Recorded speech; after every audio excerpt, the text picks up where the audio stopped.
السلام عليكم ورحمة الله وبركاته. معكم شهيوة فريدة خانو. صراحة توحشتكم بزاف البنات، بغيت نوريكم واحد الكادو جاني صراحة غزال بزاف بزاف بزاف وعملي واستعمال في اي حاجة كيجي زوين، ونتمنى غنشارك معكم اي حاجة صوبتها بيه.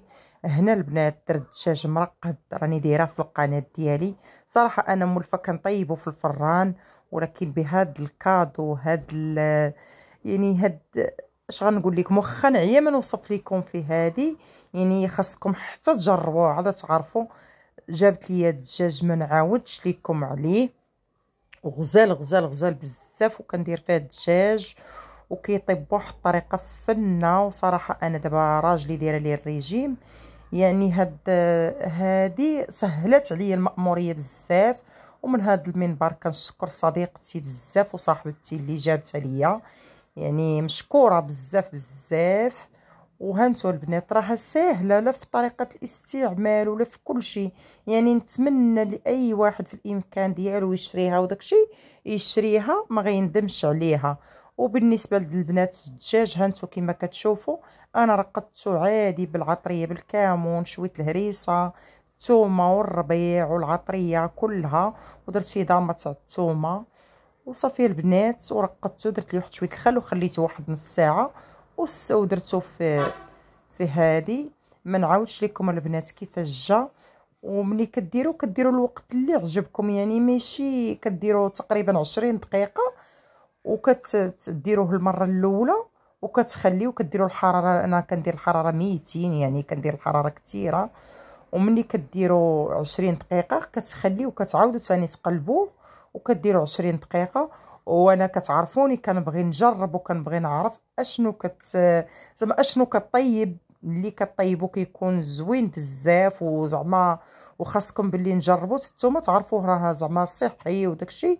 جربت فيها بزاف تاع الحوايج، جربت فيها الجنيوحات، جربت فيها الدجاج مقطع كله، يعني الفروج كله مقطع. جربت فيها المسمنه البنات، عرفتي كيفاش جابت المسمنه نتوما غتشوفوا التوميه.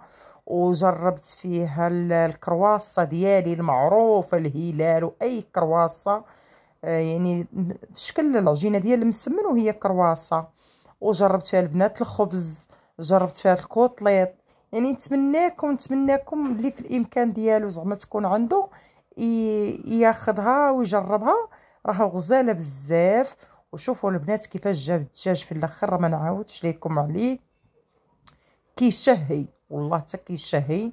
وكنتمنى الناس صراحه هذه راه جاتني شي عام دابا وانا باغا ندير الفيديو ما درتوش، ولكن الناس اللي كانوا عندي يعني شحال من واحد كيقول لي جات غزال جا زوين جا زوين، فقلت علاش ما نشاركوش معاكم.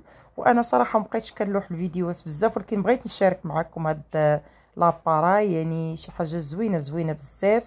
وانتم غتشوفوا كيفاش جابت ليا الكرواسه وكيفاش جابت ليا الكوطليط وكيف زعما شي حوايج جابتهم زوينين كيطيبوا بواحد السرعه.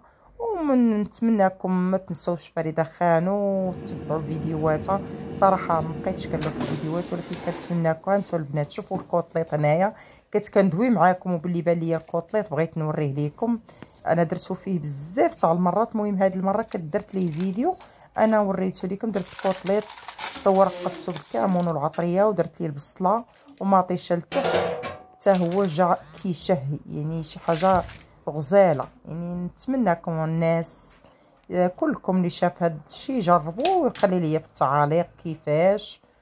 ومن انا كنعاود نقولها، يعني شكرا لصاحبتي حيت فكرت فيا وفكرت قالت لي على حساب راجلك مريض باش ديريها الريجيم. صراحه زوينه، يعني استعملتها حتى راسي انايا.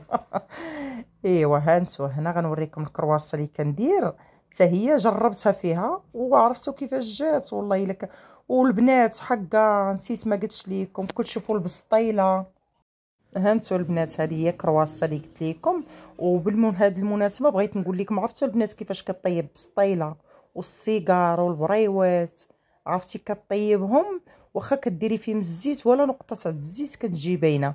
وهنا البنات جربت فيها هاد الخبيزات حتى هما جاو كيشهيو، يعني اي حاجه فيها كتجي زوينه. وانايا خدمات ليا البسطيله والبريوات في هاد الصيف، وشكرا لكم بزاف. المهم بغيت نشارك معكم هذه